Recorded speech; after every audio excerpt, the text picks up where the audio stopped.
Já tá gravando? Marquinhos já tá aí, né, Marquinhos? Ah, não? Chegou ainda? Daqui a pouco ele tá aí, então. Ah, já chegou. Se for para responder, não, né? Então tá certo. Vamos lá, deixa eu só trazer essa telinha para cá, porque hoje nós vamos dar seguimento, então, na nossa aula, abordando mais ainda a questão relacionada com o mal, né? Deixa eu dar um play aqui.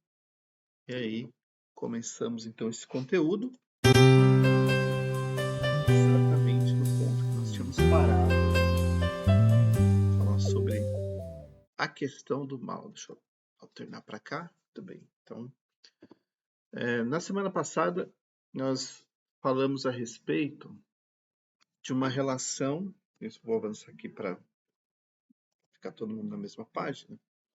Sobre o mal em 3 instâncias, vamos dizer assim. A primeira relacionada com as catástrofes, com as tragédias que acontecem. A segunda relacionada com a maldade humana. E a terceira relacionada com o maligno, né? O mal, digamos assim, espiritual. E apesar de você ver de um lado o problema do mal e o outro uma questão do controlável, incontrolável, desconhecido, nós falamos na semana passada que o mal natural, ele às vezes pode ser controlável, às vezes não. Veja o terremoto lá de Marrocos, por exemplo, que nós comentamos. E às vezes o mal natural, o desastre, a catástrofe, ou uma doença hereditária que não tem cura, às vezes é desconhecido. A gente nem sabe. Quando descobre, já está no estágio irreversível. E nós falamos também que o mal humano, a maldade humana, ela não era incontrolável, tá? Porque a gente vê exemplos na Bíblia onde Deus chega para Caim, por exemplo, e fala: teu pecado está aí na porta, mas você precisa dominá-lo, você precisa controlar esse desejo. Você não pode ser controlado por ele. Tá? E na ocasião, até o Luiz levantou uma questão, por exemplo, sobre uma pessoa que está com um surto, né, que ela, de repente, perde a conexão com a realidade e tudo mais. Se isso não seria uma coisa incontrolável. Não sei se ele vai chegar, mas se ele chegar, a gente volta nesse assunto. No final da aula, a gente conversou um pouquinho sobre isso. E, por exemplo, para essas questões, né, onde a pessoa se torna violenta, tem um surto psicótico, tem remédio para controlar. Então, é controlável por uma via de medicamento. Se a pessoa deixar de tomar, obviamente, né, mas não é incontrolável, porque o incontrolável quer dizer não existe a possibilidade de controlar. Então, se existe alguma possibilidade, até aparentemente remota, então é controlável, mesmo que a gente não saiba como ainda. Tá? E a natureza e a maldade humana, ela não é desconhecida, porque a gente viu lá em Eclesiastes, quando Salomão fala sobre o que existe, ele fala: olha, tudo que já existe já existiu e vai existir de novo. Então, ele não está falando, por exemplo, de vacina, computador, que essas coisas naquela época não tinham sido inventadas ainda. Mas ele está falando para nós que nós somos previsíveis. Já sabe o tipo de reação e comportamento que nós vamos ter, porque está na nossa natureza agir e reagir de certa forma. E da questão espiritual, nós comentamos que o espiritual ele pode ser controlável, porque a gente tem a autoridade do nome de Jesus Cristo. Para nós pode ser desconhecido, porque em alguns casos talvez a gente não saiba exatamente quais são os planos que o inimigo vem armando, mas não é incontrolável. Então, o maligno não é incontrolável. Não existe assim, tipo, né, como dominar as forças espirituais do mal porque elas são, né, incontroláveis. Não, elas são controláveis.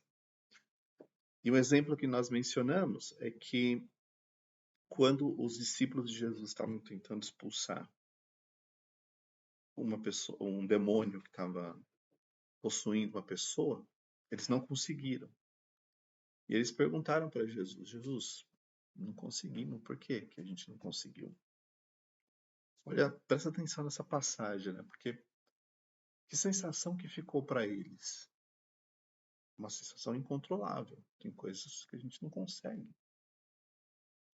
Aí, qual foi? A resposta de Jesus foi uma resposta fundamental para a gente construir essa conclusão. Ele disse o seguinte: olha, tem certas castas de demônios que são expulsas apenas com jejum e com oração. Ele não disse que tem certas castas de demônios que vocês não conseguem, porque está fora do controle de vocês. Ele simplesmente fala que para estas, especificamente falando, somente jejum e oração. Então, as forças espirituais do mal, elas não são incontroláveis, por uma razão, né, extremamente válida da gente lembrar, que a igreja, por ser corpo de Cristo, e estar conectado ao cabeça, que é Jesus Cristo, tem autoridade sobre todo o poder espiritual. Então, e essa autoridade, né, que está sob a igreja e sobre a igreja, garante para nós que qualquer intenção maligna não vai ser incontrolável. Talvez, de novo, a gente não saiba como, mas dizer que não tem o que fazer, isso aí tá é caso perdido, isso não existe. Aí você pode imaginar, mas será que não deve existir alguma coisa que é incontrolável e a gente ainda não sabe, né? Bem, seria se pensar que uma coisa incontrolável, um poder maligno incontrolável, nos deixaria à mercê de sermos destruídos por esse poder. E aí Deus seria injusto, porque se ele diz que nos deu autoridade para pisar escorpiões, né, para vencer toda a adversidade, se ele nos deu uma armadilha, aliás, uma armadura espiritual, né, para resistir no dia mau, então se tem uma coisa incontrolável, quer dizer que essa armadura só funciona sob certas condições. E não é assim. Tá? Então, por isso, quando você olha qualquer luta que tem como pano de fundo um contexto espiritual, não é um poder incontrolável. Não é um poder incontrolável. Não é aquele negócio, ai meu Deus, eu não tenho mais o que fazer. Não, tem, sempre tem. Sempre tem. E a gente vai continuar exatamente desse ponto, porque foi onde nós paramos na semana passada. Na semana passada, só para conectar, eu comentei que quando a gente está numa situação de guerra espiritual, né, e isso às vezes pode ser mais frequente do que você gostaria, mas enfim, o principal ponto que nós precisamos entender é que toda guerra espiritual ela tem dois elementos, pelo menos dois elementos. Eu gostaria muito que vocês ouvissem e nunca se esqueçam disso, porque é fundamental numa guerra espiritual. Dois elementos. O primeiro elemento é toda guerra tem um objetivo. Toda. Não existe guerra pela guerra. Porque aí viraria briga de rua. Sabe? Os caras começam a brigar e ninguém sabe quem está brigando, daqui a pouco tem um objetivo. tem um objetivo. E o segundo elemento é toda guerra espiritual. E pode ser que só um saiba o objetivo, o outro não sabe. Mas ainda assim, um dos lados tem um objetivo. Talvez o outro lado não saiba exatamente qual que é o objetivo da guerra que está sendo travada. Mas um dos lados sabe que tem um objetivo. Pelo menos um deles sabe. O segundo elemento é toda guerra tem uma estratégia. Ninguém vai para uma guerra assim, vamos lá, vamos lá. Não.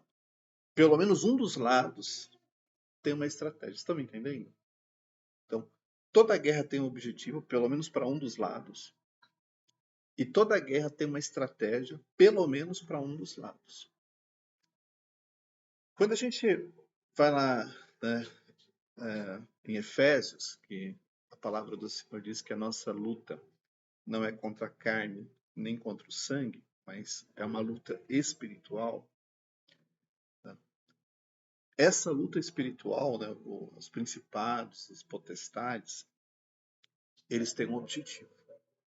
Eles não vão fazer guerra com você à toa. Não existe motivo para eles de que, não estamos fazendo nada, vamos brigar com o Marquinhos. Está muito tranquilo aqui. Não, eles têm um objetivo. Sempre vão ter um objetivo. E qual que é o cuidado que nós precisamos ter aqui? Que é não confundir o real objetivo do inimigo. O objetivo do inimigo não é, presta atenção, não é casamento, carro, dinheiro, família, emprego. Ele não precisa dessas coisas. Não precisa dessas coisas. Você acha que ele precisa? Não precisa. Por que ele vai tirar isso de você? Não faz a menor diferença para ele.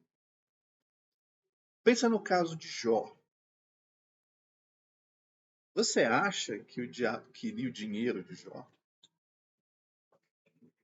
O que ele ia fazer com aquele dinheiro? Nada. Não tem valor para ele. Não tem valor para ele. Não vai fazer nada com isso. Mas o que ele queria com Jó e o que ele quer conosco hoje? E aí está o objetivo. Não são os nossos bens, não são as coisas que a gente conquistou. O que ele realmente nos quer, aliás, o que realmente ele quer de nós é nos separar de Deus.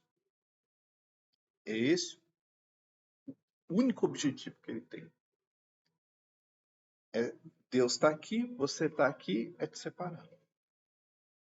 E quanto mais distante, melhor. Esse é o grande objetivo. Quando ele chega para Deus, né, o inimigo chega para Deus, Deus fala: você viu meu servo Jó? Íntegro, justo, que se desvia do mal. Caso único. Caso único. Né? Deus até permite que o diabo faça o que fez, não para mostrar que, né, aquelas coisas não fariam diferença para os dois, para Deus e para o diabo, mas para mostrar que o coração de Jó não estava nessas coisas. E o que o inimigo queria era provar que estava. Assim, se você tocar nisso, ele vai se rebelar contra você. Então, o que o diabo queria? Mostrar para Deus, como se Deus não soubesse, né? Onisciente, sabe todas as coisas, que olha, ele só vai te servir porque ele tem tudo isso aí. Então, se você tirar ele. Né? E qual foi a grande derrota do inimigo? Foi tirar os bens de Jó? Não, foi mostrar que Jó estava próximo de Deus, independente daquilo que ele tinha. Então, essa foi a grande derrota. Porque tirou casa, tirou os filhos, tirou os bens, tirou os filhos, arrebentou com o casamento, mas Jó continuou onde? Junto de Deus. Mulher de Jó fala: amaldiçoa esse seu Deus aí, morre, sua vida é uma desgraça. né? Mas ele não fez isso, ele continuou conectado. Então, o que que, o que que é importante da gente entender? Que este é o objetivo, te afastar da presença do Senhor, tá? E quanto mais distante, melhor. Até o ponto de você simplesmente desistir dessa vida com Deus. E é quando você desiste dessa vida com Deus que ele realmente venceu. Ele não vence destruindo as coisas que você conquistou, porque se você olhar o cenário de Jó, você imaginar, o mal venceu, perdeu tudo, ficou doente, aqueles amigos da onça lá ainda falando um monte no ouvido dele, o mal venceu ali.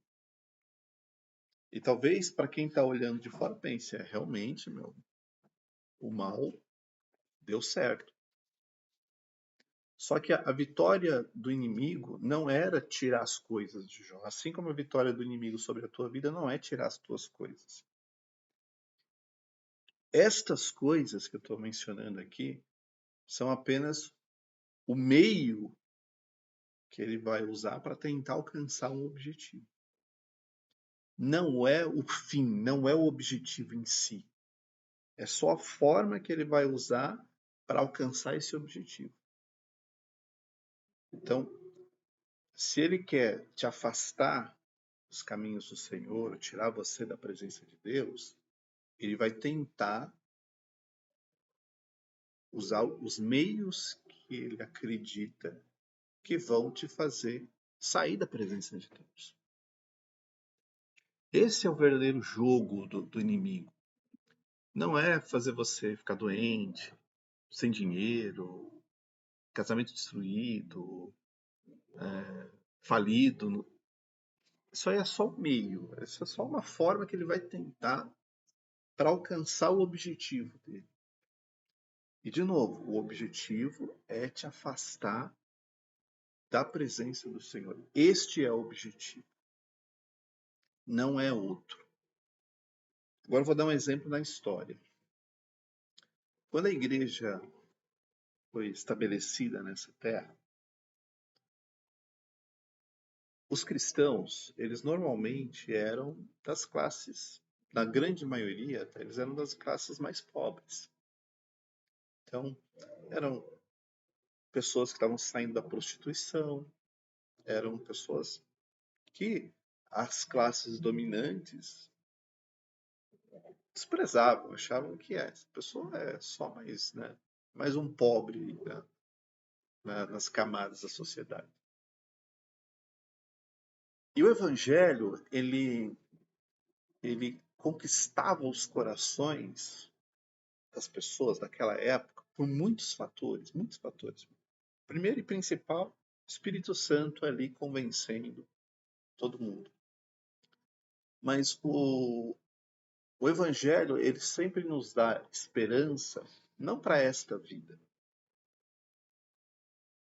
mas pelo futuro, pelo porvir. Né?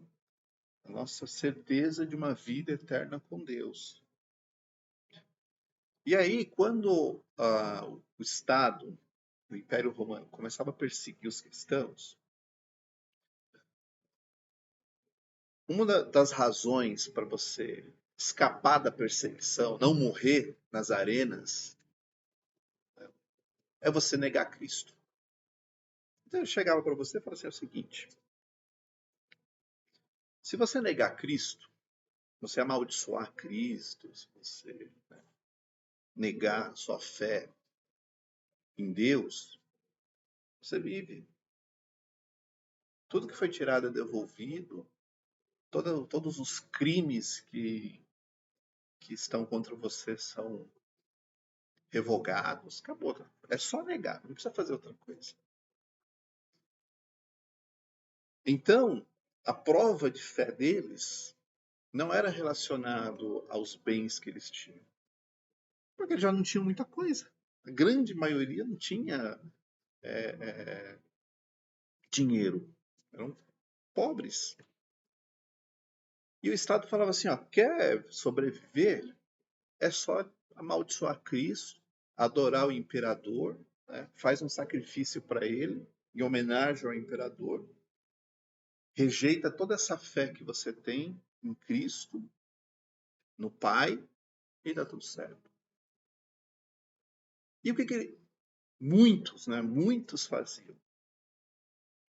Eu não vou negar, eu prefiro morrer. Eu prefiro morrer. E aí eles se tornavam, então, os mártires da fé cristã. Né? Então, se você pegar na história, você vai ver muitos exemplos. Policarpo, né? Que inclusive era bispo da igreja. Né?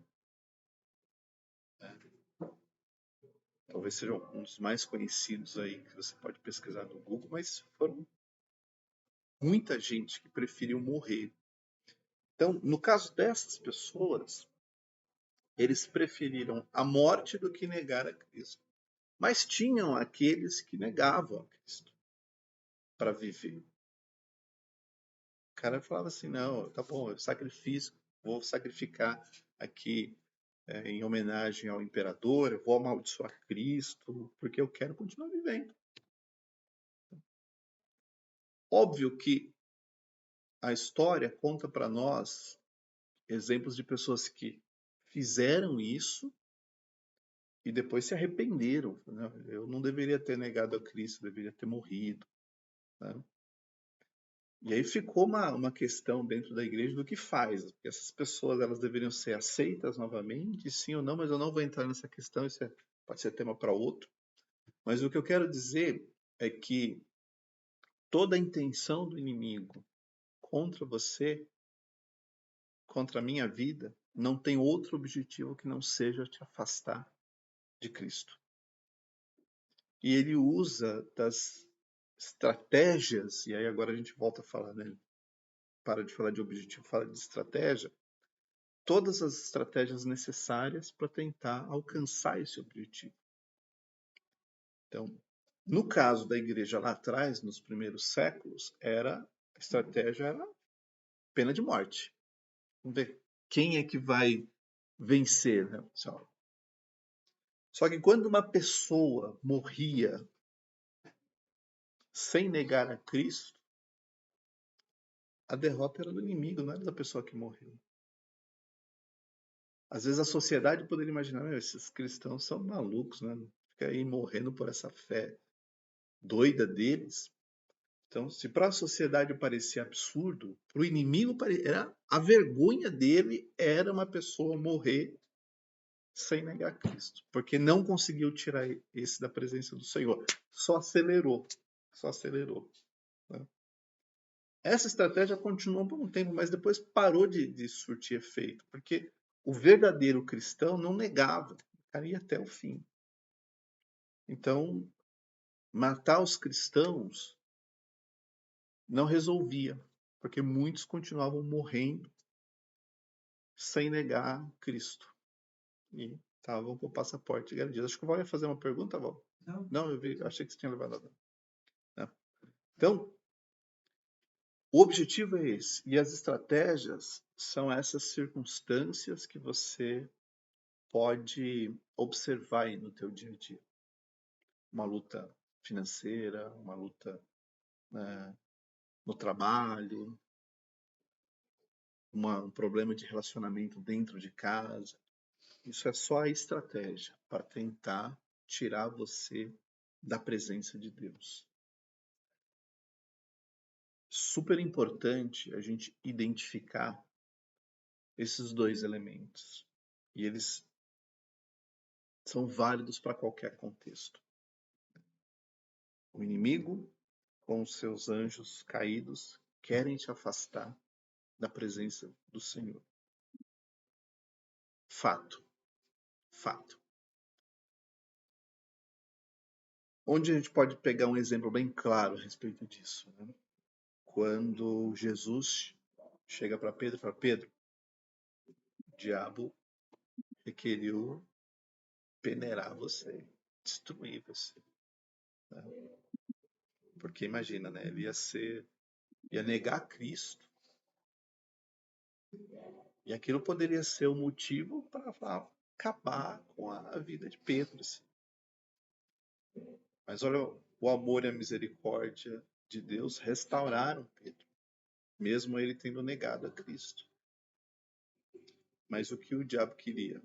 Tirar Pedro da presença do Senhor. E Deus falou: olha, essa é a realidade, né? O inimigo quer tirar você da presença dele. Porque se tirar você da presença dele, ele venceu. Simples assim. Ele te levou para aquela condenação que está já decretada para ele e para os seus demônios. Te levou exatamente para a mesma sentença que está decretada sobre ele.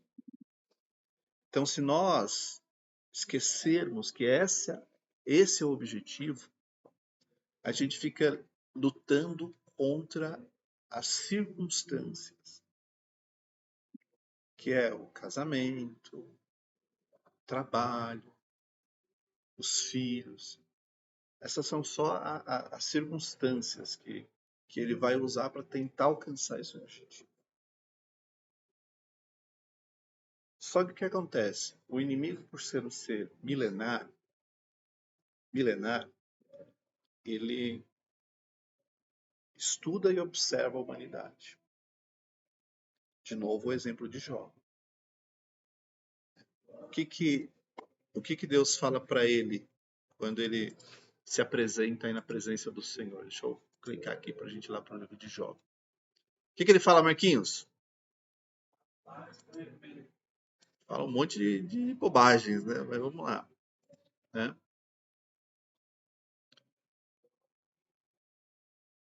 O Senhor perguntou para Satanás: de onde você vem? E Satanás respondeu: de rodear a terra e passear por ela. Ele fica só observando. Aquele negócio do leão ao derredor, buscando a quem possa tragar. O que você acha? Vocês já viram, né? Tipo Animal Planet, naquelas séries assim. O que o leão faz? Ele fica quieto e só observa quem é a presa mais fácil dele atacar.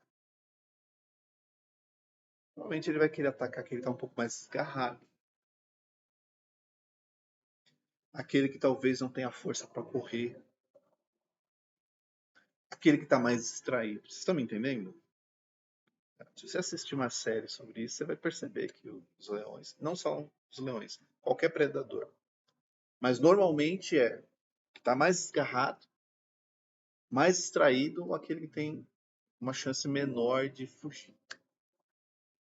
E ele fica lá em silêncio, ele não fica fazendo barulho, porque se ele fizer barulho, né, os bichos percebem, ó, vão embora. Ele fica no silêncio, só observando, para poder atacar na hora em que ele tiver a maior chance de sucesso. Porque se ele fizer barulho, se ele se posicionar do lado errado, pensa lá no leão.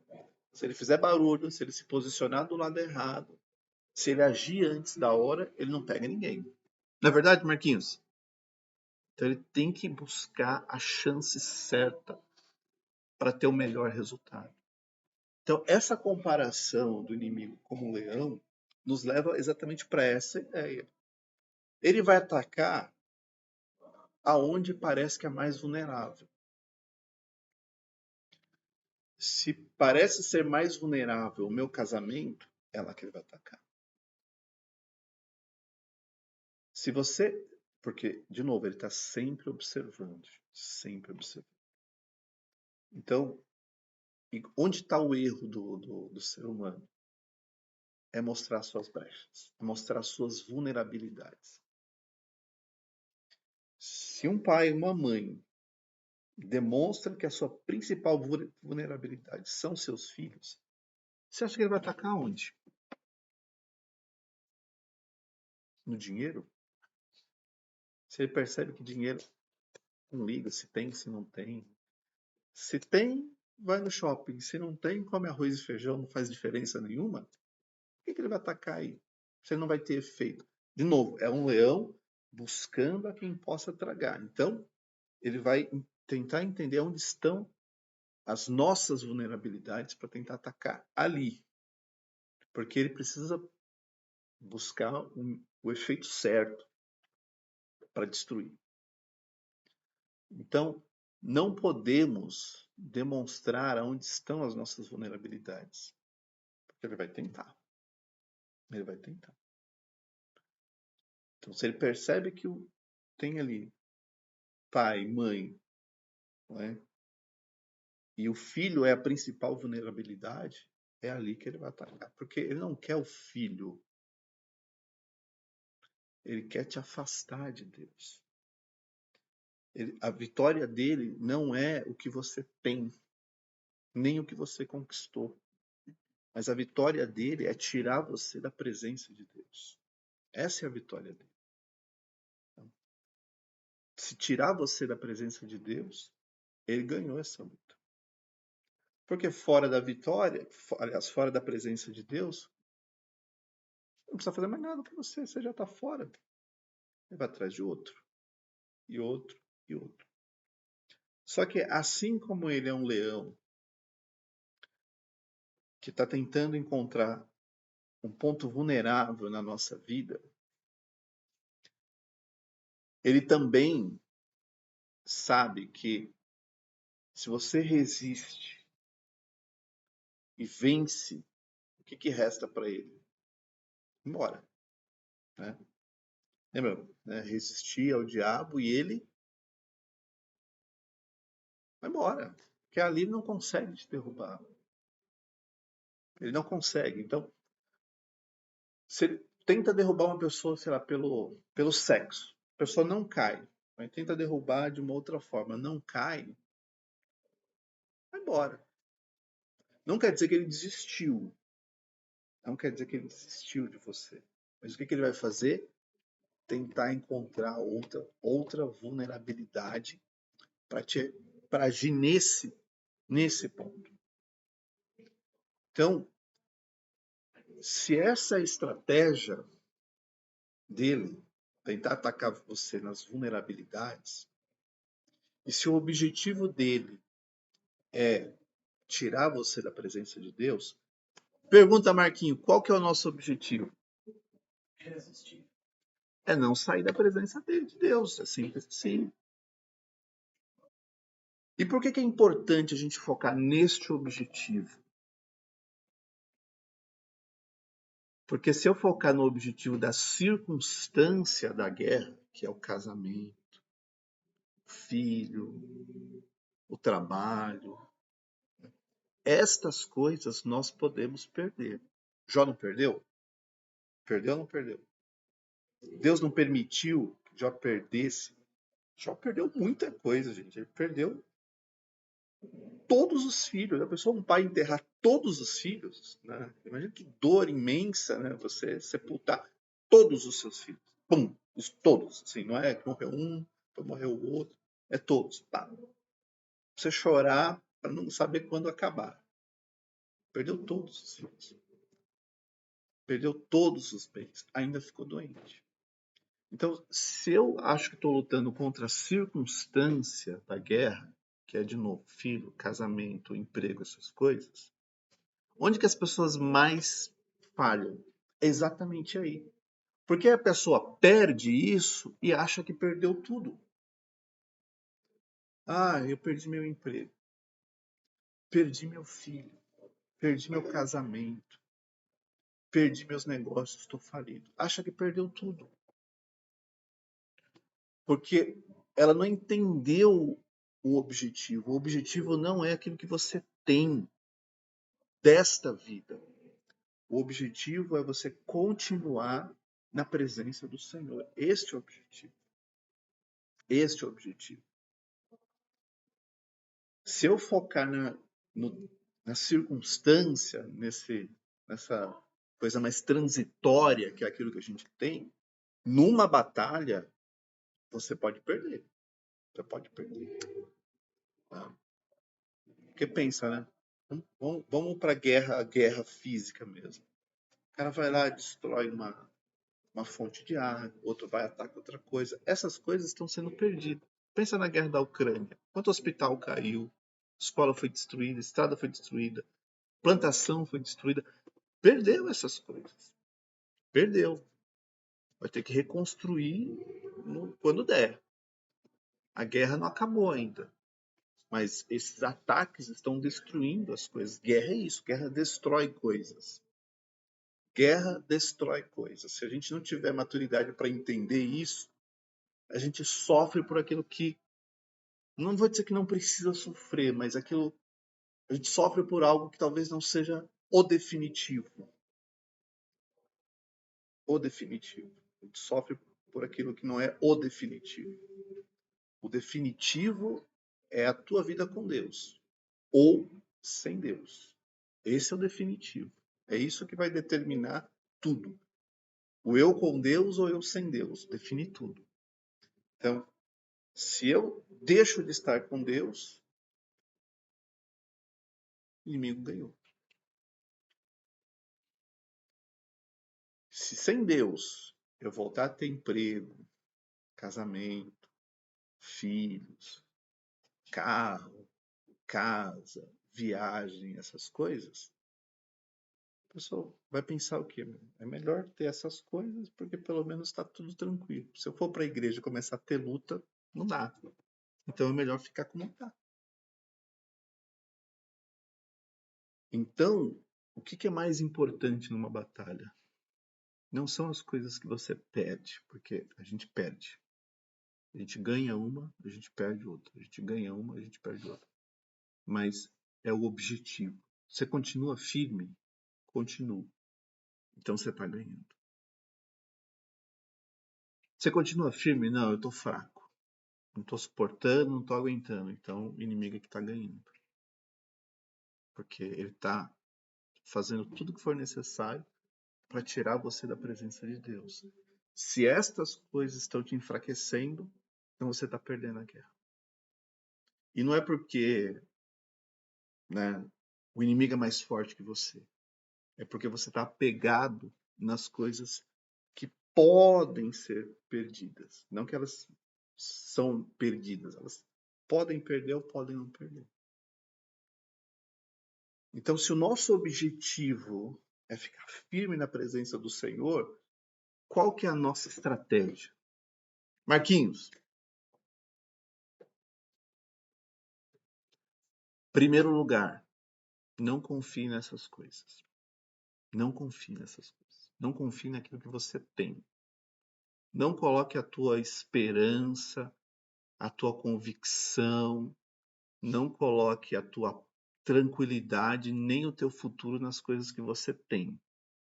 Porque se você fizer isso, é a tua vulnerabilidade. Tá?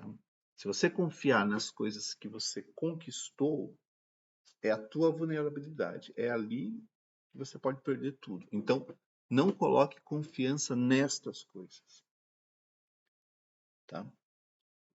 Coloque a confiança em Deus. Em Deus. Tá? Pensa em Sadraque, Mesaque e Abednego. Eles eram funcionários de alto escalão do governo da Babilônia. Eles não eram da base.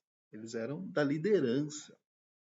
Ali naquela planície estavam reunidos só a elite do poder babilônico. Sadraque, Mesaque e Abednego estavam ali. E o que acontece? A ordem do rei era o quê? Prostrar. Quem se prostrasse ia continuar com seus cargos, ia continuar ganhando seu dinheiro, fazendo sua fortuna, ia continuar. Né? Só que o que Sadraque, Mesaque e Abednego entenderam? Que eles não tinham que confiar nessas coisas. Eles tinham que confiar em Deus. E a frase que eles falam, talvez a frase mais inspiradora que a gente não pode esquecer numa época de batalha. Se o meu Deus quiser me livrar, ele vai me livrar. Se ele não quiser me livrar, ele não vai me livrar. mas ainda assim eu não vou deixar. É, isso é batalha espiritual no nível elevado, do tipo, eu não vou perder por confiar nessas coisas. Essas coisas não me derrotam. Então, se Deus quiser me preservar, ele me preserva. Se ele quiser acabar com tudo isso, acabe. Mas ele vai continuar sendo Deus para mim. Não vou deixar de amá-lo, não vou deixar de adorá-lo, não vou deixar de servi-lo, não vou deixar de andar com ele. Tá? Isso que é, né, impressionante, porque o que aconteceu? Os caras foram para a fornalha. Foram. E poderiam ter morrido na fornalha, poderiam. Fácil assim. Se eles morressem na fornalha, eles tinham vencido. Porque enquanto todo mundo se dobrou para a estátua, e a mensagem que todo mundo passou foi: o que Nabucodonosor quiser, eu faço. Essa foi a mensagem dos outros passaram. É isso que você quer dizer para o inimigo? Que você faz aquilo que ele pedir? Porque se eu me prostrar, eu estou falando assim: olha, inimigo, pode pedir o que você quiser, porque eu sempre vou me dobrar. Então, ao não se dobrar, eles venceram. Ao entrar na fornalha, eles só mostraram que Deus é Deus. Quando eles saem da fornalha, o que acontece? Eles voltam para os seus cargos, para as suas tarefas, é isso? Nabucodonosor vai falar: meu, eu preciso colocar esses caras numa posição mais elevada ainda. Porque esses caras têm um valor que eu não vi nos outros. Sabe o que eles tinham, Mariano, Val, Sinara? Convicção de quem eles eram diante de Deus. Então, em segundo lugar, tenha esta convicção. Não é porque eu estou perdendo as coisas que eu estou sendo derrotado. Eu só sou derrotado quando eu deixar a presença do Senhor. Aí eu estou derrotado, porque aí eu escolhi o perdedor. O que eu estou perdendo, Deus pode restituir ou não, se Ele quiser. Mas a minha única e verdadeira derrota é sair da presença dele, porque aí eu perdi tudo. Eu perdi tudo. Amém? Dúvidas? Então vou interromper por aqui, a gente parar a nossa aula. Deixa eu encontrar aqui onde está. Dúvidas, dúvidas pergunta para o Marquinho, tá? Pastor, tá.